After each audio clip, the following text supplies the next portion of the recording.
नियम यह है कि आदौ श्रद्धा ततः साधु संगोथ भजन क्रिया। सबसे पहले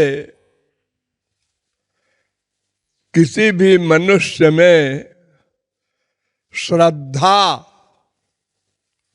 आनी चाहिए, जैसे भी आवे, पूर्व जन्म के संस्कार से आवे या और किसी प्रकार से आवे, संसार के चप्पल जूते लगने से आवे। श्रद्धा माने गुरु और शास्त्र के आदेश पर दृढ़ विश्वास, इसको श्रद्धा कहते हैं। जैसे इतना बड़ा पापी वाल्मीकि जो राम नहीं कह सका, गुरु के वाक के प्रति इतनी बड़ी श्रद्धा थी कि उसके शरीर को दीमक खा गए, लेकिन उसने गुरु आदेश का पालन निरंतर किया। मरा मरा मरा बोलता रहा। ये श्रद्धा है। बिना बुद्धि लगाए गुरु की आज्ञा का पालन करे। शास्त्र तो अपने आप आके बोलेगा नहीं, गुरु ही शास्त्र भी बताएगा। वेद में क्या लिखा है, शास्त्र में क्या लिखा है, यह भी गुरु ही बताएगा। इसलिए गुरु के वचन में दृढ़ विश्वास का नाम ही श्रद्धा है। जबरदस्ती नहीं, दृढ़ विश्वास भीतर से हो। एक फूल दे दिया गुरु ने और कहा है बड़ी अनमोल वस्तु है, संभाल के रखना। फूल ही तो है, इसमें क्या खास बात है जो गुरु जी ने कहा? ये बुद्धि लगाया मूर्ख, तूने नहीं समझा। ये बुद्धि लगाने की हमारी जो आदत है अनंत जन्मों से, आज की नहीं है, एक जन्म की नहीं है, अनंत जन्मों की है। वो चाहे भगवान की वाणी हो, चाहे गुरु की वाणी हो, हम अपनी बुद्धि लगा देते हैं। ये जो कह रहा है ठीक है कि नहीं, ठीक ही होगी ऐसा दृढ़ निश्चय नहीं रहता, यानी श्रद्धा की कमी है। जब कोई मरीज सीरियस बीमार होता है तो डॉक्टर जो कुछ कहता है हम इतनी श्रद्धा रखते हैं उसकी वाणी पर कि 100% पालन करते हैं। ये दवा खाना है, 3 बार खाना है, ये नहीं करना है, परहेज, सब आदेश मानते हैं।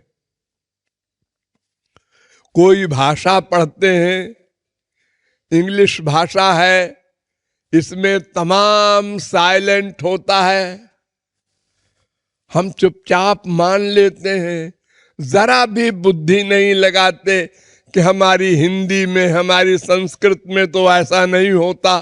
साइलेंट की क्या बीमारी है तुम्हारी भाषा में? चुप। श्रद्धा। हम 1 करोड़ रुपया बैंक के छोटे से छेद से दे देते हैं बैंक के कर्मचारी को कि रसीद बना दो। इतना बड़ा विश्वास है। वो कह दे कहां दिया है तुमने, हमारी वहां न कहीं गवाही है, न कोई फोटो लिया जा रहा है, प्रमाण है। हम विश्वास करते हैं, सब जगह श्रद्धा रखते हैं, दृढ़ विश्वास। मां का, बाप का, भाई का, बीबी का, पति का, सब पर विश्वास। केवल गुरु और भगवान में ऐसा है कि वही बुद्धि लगा देते हैं।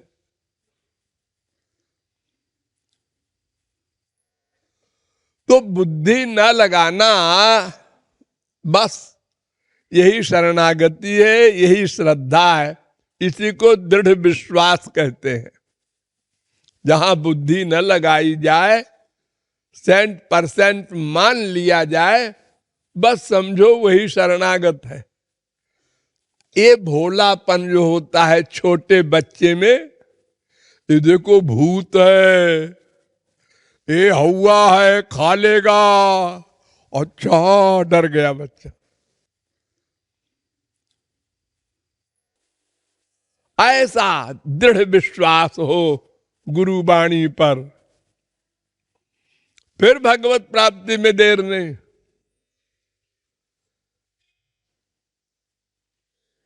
ये जो हमारी आदत है, नेचर नहीं है, आदत है। इसी जन्म में हम इतने भोले थे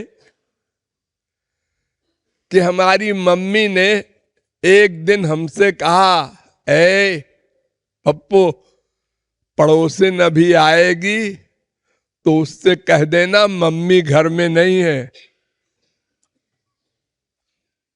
पड़ोसिन आई, तेरी मम्मी कहाँ है? मम्मी घर में है, उन्होंने कहा है पड़ोसिन आवे तो कह देना मम्मी घर में नहीं है। मम्मी सुन रही थी कि देखो ये इतना बड़ा हो गया बदतमीज, ये बोल रहा है मम्मी घर में है, उन्होंने कहा है कि पड़ोसिन आवे तो कह देना मम्मी घर में नहीं है। ये भोलापन गुरु और भगवान के प्रति होना चाहिए। यानी जो हमारा भोलापन पहले था उसको फिर बुलाना होगा। ये जितनी चालाकी, 420, ये बुद्धि लगाने की आदत ये हमने सीखा है, इसको भाड़ में डालना होगा, तब श्रद्धा की उत्पत्ति होगी। तो श्रद्धा माने गुरु वाक्य पर बिना बुद्धि लगाए 100% विश्वास। यदि किसी में यह योग्यता हो जाए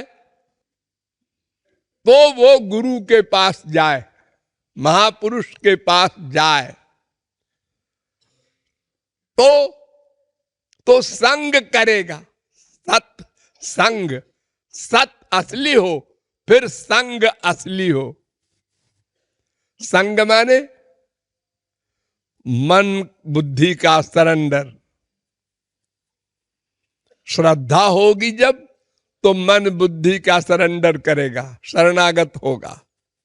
और अगर श्रद्धा नहीं होगी तो ऐसा है कि बस वो भले ही खोपड़ा पटके चरण पर, लेकिन शरणागत नहीं है, वो श्रद्धा नहीं है, संग नहीं कर रहा है, वो सुन रहा है। हाँ अच्छा बोलते हैं, बढ़िया समझाते हैं, भाई वाह वाह क्या बात है। फिर इसके बाद करेंगे अपने हिसाब से। तो संग नहीं किया। संग का मतलब है प्रैक्टिकल हो जाए। बुद्धि लगाया तो प्रैक्टिकल नहीं हुआ, बुद्धि नहीं लगाया तो प्रैक्टिकल हो गया। ये प्रमाण है। तो अगर सच्चा संत हो और सच्चा संग हो, और ये कब होगा? जब सच्ची श्रद्धा हो। श्रद्धा का एक मोटा गंवारी अर्थ है सच्ची भूख। खाना भी सही हो और भूख भी खूब लगी हो तो फिर खाना कितना अच्छा लगता है। कभी कभी आप लोगों को इसका आइडिया हुआ होगा, जब कभी 2 दिन में 3 दिन में खाना मिला होगा तो कितना अच्छा लगता है खाना। और अगर पेट भरा हुआ है या बदहजमी की बीमारी है तो फिर रसगुल्ला भी दे दो तो नहीं अच्छा लगेगा। तो सच्चा संत हो, सच्चा संग हो तो सच्ची साधना होगी। नंबर 3, अब जब सच्ची साधना होगी तो सच्चा फल मिलेगा। नंबर 4, बस सारांश में इतना ही है। और वैसे तो और डिटेल कर दिया है, आदौ श्रद्धा तथा साधु संगो तो भजन क्रिया तो ततो नर्थ निवृत्ति। अरे जब सच्चा सत्संग करेगा और भजन करेगा तो अनर्थ की निवृत्ति तो अपने आप होगी, दोष अपने आप जाएंगे और निष्ठा पिष्ठा सब अपने आप होती जाएगी। मेन चीज यही 3 है, सच्चा संत, सच्चा संग और भजन साधना। तो श्रद्धा सबसे पहले है, ये बात हर शास्त्र वेद कहता है। अज्ञश्चाश्रद्दधानश्च संशयात्मा विनश्यति। जो मूर्ख है उसका सर्वनाश होता है, कुछ जानते ही नहीं। अथवा जो सुनता है सच्चे संत से और समझता भी है लेकिन श्रद्धा नहीं है, उसका सर्वनाश होता है। वो तर्क वितर्क कुतर्क अतितर्क डाउट करता है।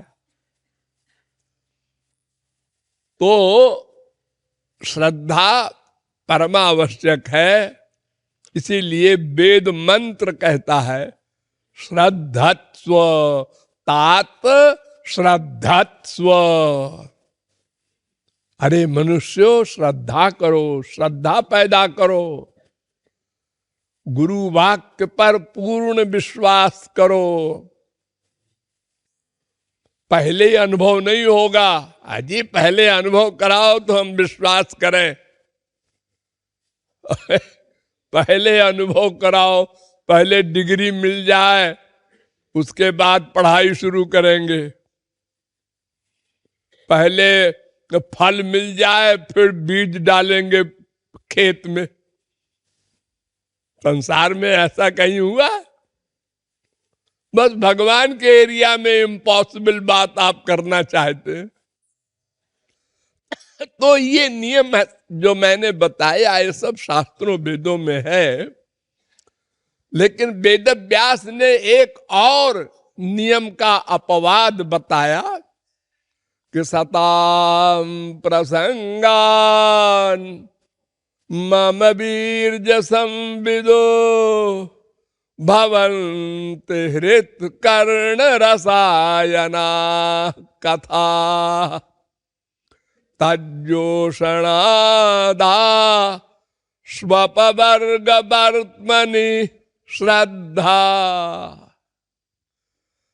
अगर वास्तविक संत का वास्तविक संग लगातार करता रहे कोई, अब बुद्धि भी लगाता रहे, फिर करता रहे, फिर बुद्धि लगाता रहे, फिर बुद्धि लगाना कम होता जाएगा, फिर और कम होता जाएगा, फिर बार बार गुरु के समझाने पर बुद्धि लगाना बंद कर देगा और श्रद्धा पैदा हो जाएगी।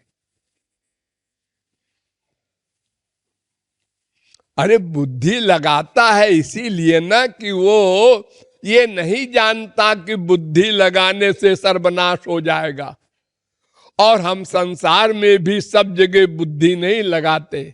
जैसा मैंने आपको बताया, डॉक्टर के पास, मास्टर के पास, बैंक में हम बुद्धि नहीं लगाते।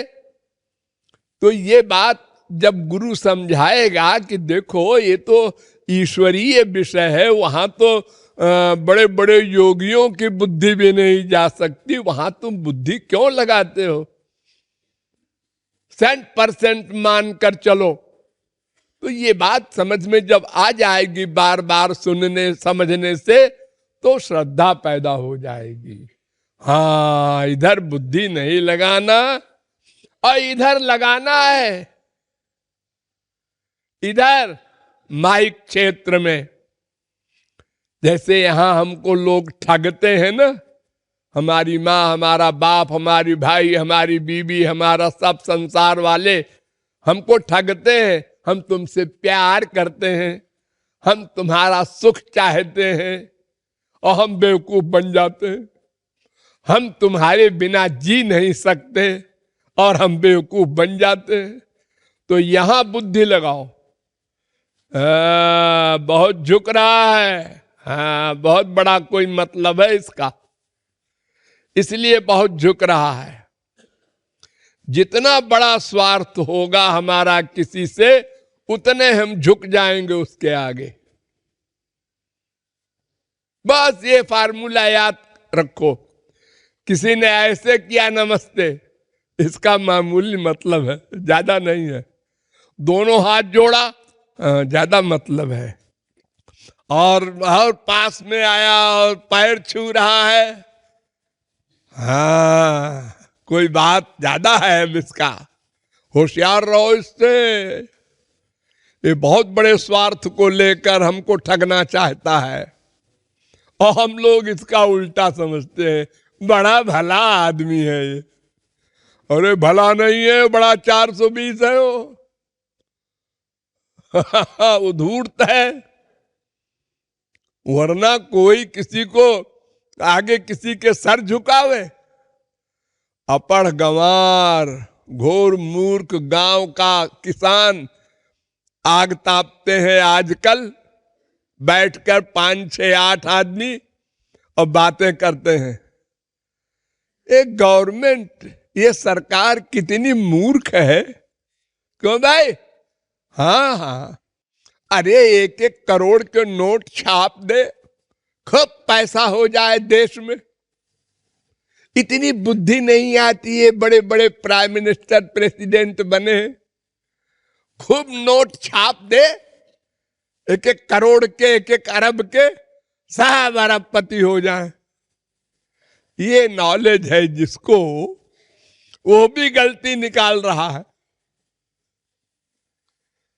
तो हम लोग अगर लगातार सुनते रहे सत्संग, लेकिन वास्तविक संत से, अगर कथावाचकों से सुनते रहे, तो जो कुछ नॉलेज है वो भी भ्रष्ट हो जाएगी, क्योंकि उनको तत्व ज्ञान तो है नहीं।